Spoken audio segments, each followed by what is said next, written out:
gonna try this again. Last time I tried this, I screwed up something happened and I screwed up, which is normal. Um, but this is gonna be a super short episode. Wasn't a lot going on this week. There's some more things to come. We're gonna have some guests next week and a couple of other surprise things that we'll get to throughout this episode. Um, so it's Earth Day. Happy Earth Day to you. Hope that you recycle your plastic bottles like you're supposed to, or just don't use them. Whatever floats your plastic boat. um, so the main reason I wanted to record this short little episode is just to tell you guys to brag, honestly, because who doesn't like to do that?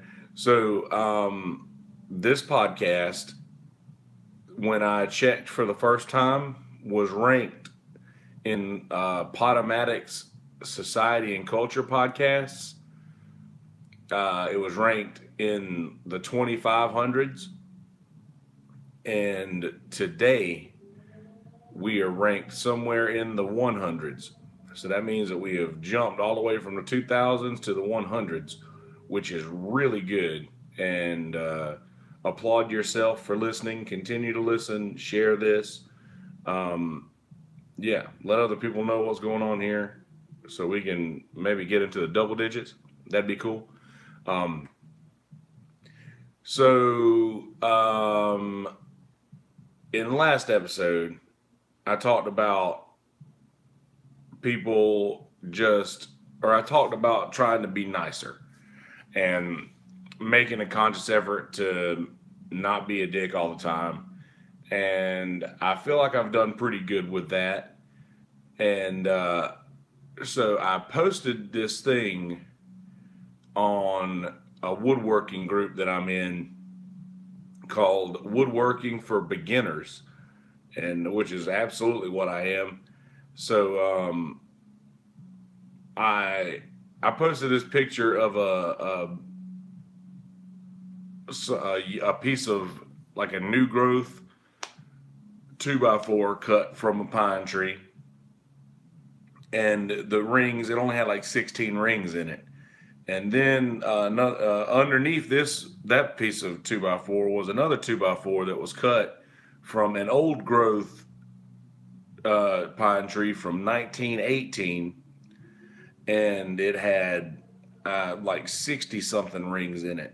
And it was just showing the difference between new growth pine and old growth pine, which I'm sure makes no sense to you at all, and probably don't give a fuck. But it really doesn't matter. What matters is I posted this picture into this woodworking group that I'm in, and it's just literally just showing the difference between a new growth 2x4 and an old growth 2x4. And people started like talking shit to me about like how could you post this lie? If it were from 1918, then the measurements would be off by a quarter of an inch or blah blah blah. And I'm like, were inches shorter, or I mean, were they shorter in 1918 than they are today? I mean, and is there any is there any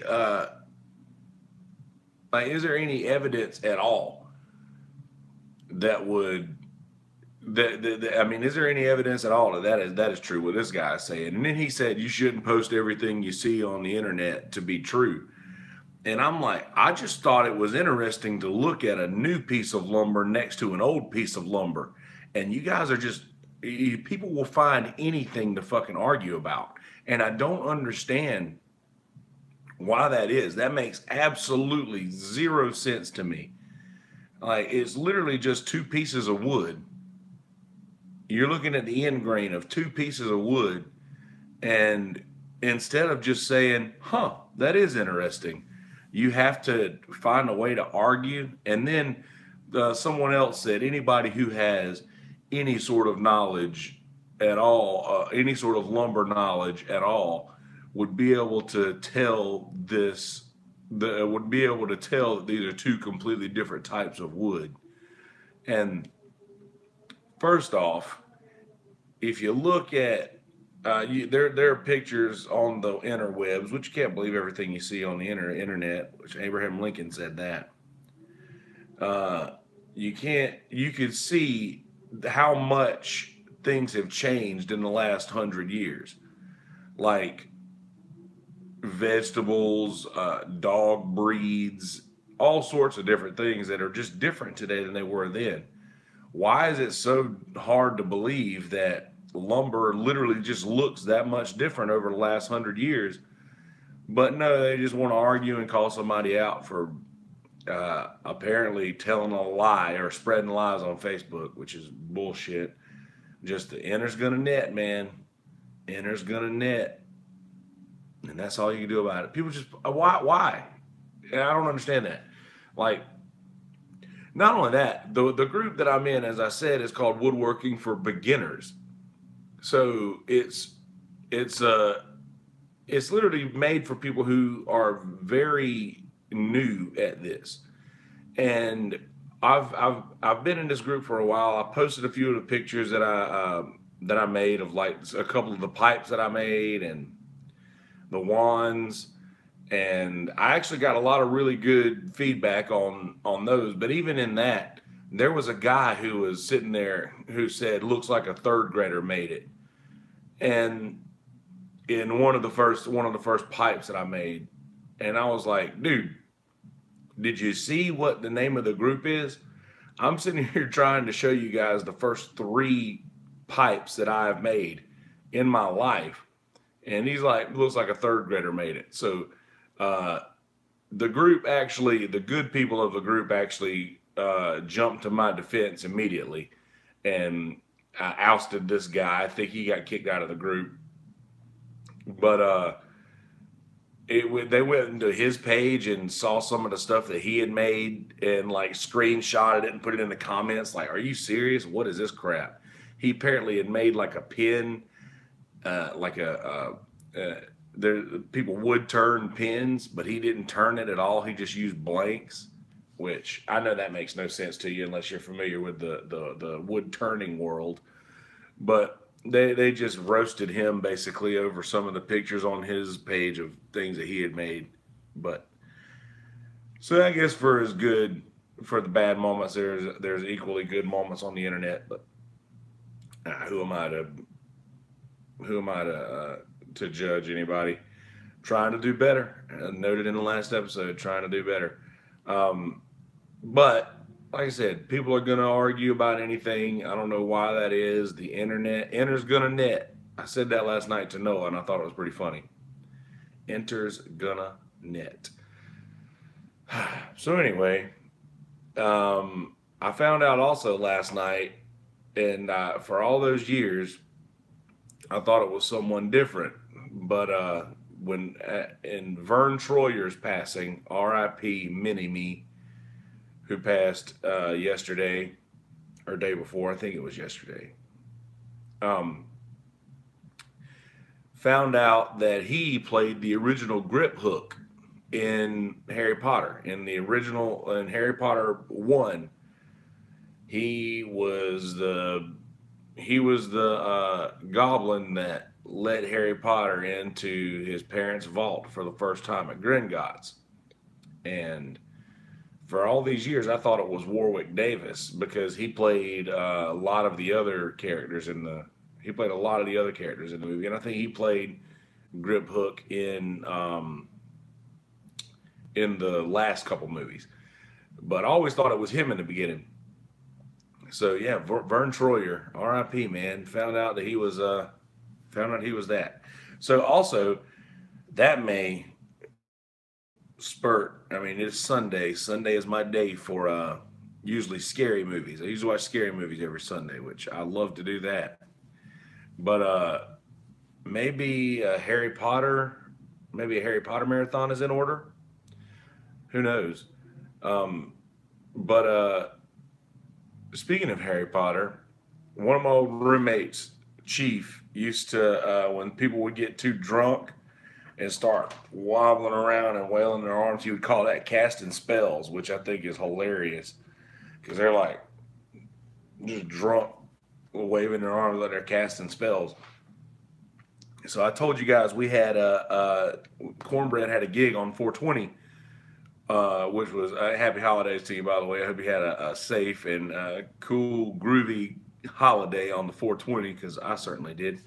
Um, we were at the Whiskey Fish here in Murrells Inlet, and this dude was on some different shit, no doubt. He was on something heavy and something that I have no experience with, obviously, because he was just fucked up, man. He kept so he was sitting next to and the seats in the middle of the picnic table. There was no brace. There was like no support there. It was just the board all the way across, and this guy kept bouncing on it. And this dude next to him just kept saying, "Stop doing that." Like, and the guy was just bouncing with the music. He was just fucked up, having a good time. But when you have too good of a time, you just you're gonna annoy people, and that's just all there is to it. So this guy next to him, bless his heart, was doing everything he could to not strangle this kid, and this kid's probably in his mid 20s maybe, and he was drinking a Mike's Hard Lemonade out of a can or Twisted Tea out of a can. And obviously, you don't get that from the bar we were at, so he had obviously brought it from the gas station. He was walking around with like a Walmart bag, and people he was a nuisance to the entire crowd. Like he was just being like he was the only one like him in the crowd.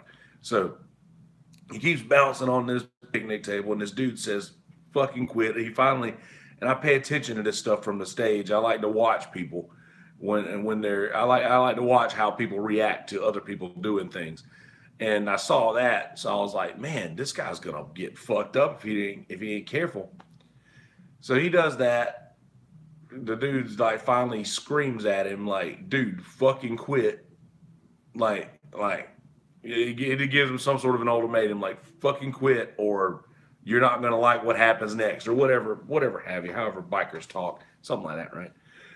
Um, So the guy gets up from the picnic table and starts wandering around the rest of the crowd, like becoming more of a nuisance to everybody else around him. Just, I mean, he was dancing or what I'm sure he thought it was dancing, but whatever it was not dancing. And he was literally just casting spells. Chief says casting spells. And it was kind of hilarious, but you could see that he was getting on the nerves of the people around him. So once the crowd that was sitting at the picnic table sort of like moved away from that area, this guy ended up going back over to the pool table. I mean picnic table, and he like stood up on the fence. Like, all right, so to just describe, there's a pic that like imagine this and here. This is a fence right here. The picnic table is right here. So there's a little ledge on the fence to where people can sit, and he was standing on the ledge of the fence, jumping onto the picnic table like it was a diving board, and you could just see this board just bowing every time that he did it. It looked like he was trying to break the picnic table. So at this point, people start to notice that this dude's just fucked up. He's trying to tear something up, and the whoever the manager was or somebody bouncer went to the guy and was like, "You have to leave. You have to leave. Like there's no anything extra to that. You just got to get out of here." And the dude was like, "Why I gotta leave?" Just being like, "Why I gotta leave? I ain't hurt nobody." And then the guy was just like, "Listen, you got to get out of here." So at this point, other bikers had started to notice that that this was going on. By the way, this event that we played was sponsored by a support group for the Hells Angels. And if you are not familiar with their reputation, you should be. Um, long story short, they're not people to fuck with. And anyway, these people had started to notice what was going on, and they just this kid was just being a dick, screaming at the guy who's trying to kick him out, and the guy just started grabbing him by his arm and starts to escort him out. The dude rips his arm away and starts like flipping off everybody in this group. And I'm sitting here thinking, this dude is fucked up. He has no idea where he is or who he is doing this to, obviously. Because nobody in their right mind would act this way towards a group of bikers. So then you see this guy who's flipping these people off as he's walking backwards, like backing away. And then all of a sudden, this group of one guy who is walking this guy away becomes two, becomes four, becomes six. At the end, by the time this guy is back halfway across the parking lot, there's easily a group of like 8 bikers who is like about to fuck this guy up. I mean, I do believe 100% that if there wasn't the bouncer of the bar or whatever who's like, don't do anything to make the cops show up, if that wasn't the case, this guy would have been hurt awful bad. And I wouldn't have felt bad for him at all because he was a dick and he deserved it. But that was a bad idea, man. And I'm thinking, man, where did we go wrong in the human race? Where did that become okay? Why is that? When did that become an option? Like to just literally to where people cannot deal with answering for the things that they've done wrong. Like obviously you did something wrong. Obviously you fucked up, and it's your responsibility to answer for that. Like where is the responsibility? Where is your will to answer for what you've done? Everybody has to answer for what they've done, man. And where do we lose that? I don't know. Recycle. Oh, there went a cat. Fuck it. Also, weird quirk that I have. I can't stand it. A weird quirk that I have. I always put caps back on bottles whenever I'm using them because if you knock them over, you'll wish you had a cap on it. Recycle, said caps and bottles. But yeah, where did we go wrong? Like, I guess even back in the old days when someone would get kicked out of a saloon, they might come back and try to shoot wider, but then maybe Val Kilmer or stop them. Did I make that up? No, I don't think so.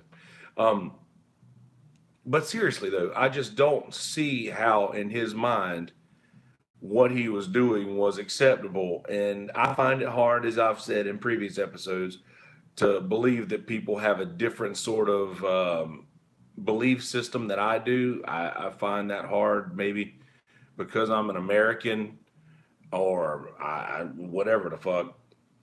But I just find it hard to believe that people could think differently than I do. And just makes no sense to me how this kid could feel okay with what he was doing. And oh man, I guess it's maybe I've been trained by things I've watched on TV or whatever the fuck, but I feel like I needed closure. I needed this dude to get fucked up. I needed this dude to get his ass beat because I wanted to do it and I couldn't because I was on stage. And then I probably wouldn't have anyway because I don't think I have it in me. But who knows, I might. Anyway, not going to give that guy any more airtime. But man, okay. How do you, and I remember when I used to drink, I would drink until I felt like stopping, and it didn't. But I don't think I ever got too awful out of hand. The times that I got too awful out of hand were probably you could put on two hands. And I drank every day for years. So I mean, to only have maybe 10 times when I got really, really out of hand, that where people were escorting me away or where I needed to leave, were probably less than five. But I just, I don't know. I would go to the bathroom and throw up and get most of the alcohol out of my system and then go back and drink some more. Like, I felt I was a pro at that, man. I could get sick and go back and drink just as heavily as I wanted to and just as much as I had already drank. I mean, it was like a clean slate. But I don't know. Not me. Not me. Dude, was not me. I don't know. Like I said, I'm a glutton. I understand. Speaking of glutton, I folded. I went to cookout the other day. I did good till Friday. I had my leftovers, by the way. Leftovers, spaghetti's about to go on as soon as I finish this motherfucker right here. We're gonna get crunk on spaghetti. Um, yes, I was telling my parents yesterday about my freezing foods instead of like trying to devour it all in the matter of a day before it goes bad or or whatever. And they were like, "How did it take you this long to figure that out?" I'm like, "Man, well, I'm slow. Well, slow." Tell him, Uncle Roger. Not that Uncle Roger, another Uncle Roger. See, everybody's got an Uncle Roger. Uh, like I said, this is going to be a super short episode. I got not a lot much left. I have shows this week. I'll tell you guys where we are. So, this Tuesday, I will be at Boardwalk Billy's from 7 to 10. And that is in North Myrtle Beach. Me and Smitty will be going to Somerville on Thursday. We're going to be at Montreux, which is supposedly haunted, and I believe that it may be. Yeah, weird things jump out at me all the fucking time. So Montreux, I haven't had anything real happen yet, but the night is young, so to speak. Also, on Friday, we will be duo, myself and Smitty, at Fillets in North Myrtle Beach, or Cherry Grove, pretty much, Little River area, from 6 to 9. Oh, and Montreux will be 10 o'clock to 1:30 on Thursday at Somerville. Fillets, North Myrtle Beach, 6 to 9. The duo, which is the highest... the highest number of people that they will have on stage at Fillets. For those who are not paying attention, there's no full bands at Fillets. I just did that. Sorry, I don't feel bad. Saturday we'll be at Nacho Hippo, North Myrtle Beach, 7 to 11, and yeah. So that's the gigs this week. Nothing on Sunday, nothing on Wednesday, nothing on Monday. That's that. All right. So the stuff you need to listen to this week is Fleet Foxes' self-titled album, Government Mule, Dose, the one of the greatest albums ever. One of my favorite albums. Is in my top 5, which is a big deal. And if you're into Pink Floyd at all, Richard Wright from Pink Floyd, the keyboard player, has an album called Wet Dreams. Really good. I borrowed it from Asher a while back, and I still have it. So yeah, a really fucking good album. You can tell where Pink Floyd got their sound from, but. Listen to those things. Fleet Foxes, self-titled, Government Mule, Dose, and Richard Wright, Wet Dreams. Also, tonight, Sunday night, the 22nd, Westworld starts back on HBO. And Westworld is fucking amazing. If you're not familiar with Westworld, seek it out. Find it any way you can. HBO Go for like I think $12 a month or something like that is really inexpensive. So find that. Watch Westworld on the Netflix. You need to watch Jim and Andy, which is a documentary of Jim Carrey getting into the character of Andy Kaufman to play him in Man on the Moon. And it is so good. I watched it again last night. I've seen it at least 5 times. And I it's emotional how he went into that character. And I don't know. It was great. I thought it was awesome. So watch that, Jim and Andy. Also, my next guest deserves no introduction, or my next guest needs no introduction. Wow, I made that a totally different show with one word. So yeah, David Letterman has a Netflix special, and they come out I think once every couple of weeks, where he interviews random people, and I say random people. The first episode is President Obama, and I had no idea how much I missed those two men, man. Just President Obama's eloquence and his ability to speak to people was fantastic. I missed that. I also missed David Letterman, man. His ability to interview people was awesome, and that, I mean, you can't beat that. So I really dug that. So watch that. He had George Clooney. He had, I can't remember the girl's name, but she won the Nobel Peace Prize, I think. And if I'm not mistaken, she survived the bombing, Taliban bombing. And yeah, so saw that, and that was very, very interesting. Man, it's a whole nother world over there. And the last one was Jay-Z, which was awesome. And I always had respect for Jay-Z, but I have so much more respect for him now. And some of the things that he talked about was just real. Like it was, you need to watch it. So Westworld starts tonight. Jim and Andy, Jim Carrey, Andy Kaufman, and my next guest needs no introduction, David Letterman. Watch those things. Yeah, that's that. So yeah, congratulations. We're in the 100s on Podomatic for Society and Culture. We are, yep, we're moving on up, man. Georgia Wheezy. Respect to Nelly. That old country grammar. St. Louis. Why? See, I'm just doing word association now. All right. So the surprises that I have for you is that myself and Noah Byrne had a good talk last night, and we're going to be doing a call-in episode of the Sunset Grill, which is the conspiracy conspiracy podcast that me, Noah Byrne, and Blair Beaudry,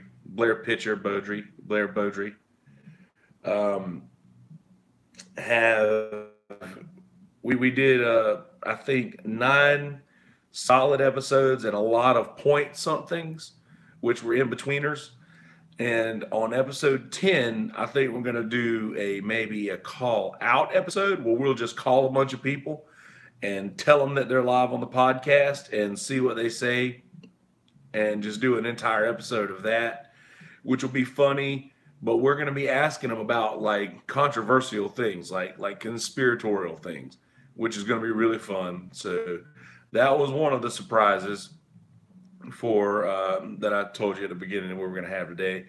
The other surprise is that this week we're going to be having guests. Now, the guests that we're going to be having are, and I'm going to make sure to make this work to where we can all do it. Brother and myself on Facebook the other day came up with a topic, and we had come up with it before we knew it, because we both agree on the state of music. So another surprise is me being a musician. I rarely ever talk about music a lot. So you're going to be able to get inside my head and how I feel about music, the things that I like and the things that I don't like. So you're going to find out uh, what I got going on in my head when it comes to that sort of stuff. So there's that. So Jeff Thomas, I'm also going to talk to Peter again. We're going to try to get Peter back on here, or try again to get him here, not back, but here for for an episode, which his brain is good. You need to get inside his head as well. So that being said, we're gonna get out of here. I'm gonna throw some music down and record a little intro for this and get this released. And we're gonna do some leftover spaghetti, ladies and gentlemen. Leftover spaghetti. It's better after it's frozen, man. All the flavor gets into everything, all the vegetables, and I do the mushrooms and the onions and all the stuff. And oh man, I gotta get the fuck out of here so I can have some spaghetti. All right. Happy Earth Day, guys. Love you. Mean it. Hope you have a fantastic week. We'll be releasing a couple episodes this week. Trying to keep the voice somewhat singable. So, anyway, that's that. I'm getting out of here. Later, bitches. All right. Now, let's go to the beginning. Let's move this to about let's see, a minute and 20 is plenty. Now, let's do this intro thing. Happy Earth Day, guys. So in this episode, I covered our podcast rankings, our recent good news in the podcast world. I talked about people just finding anything to argue about, and Vern Troyer, little Harry Potter stuff. Talked about a drunk dude on 420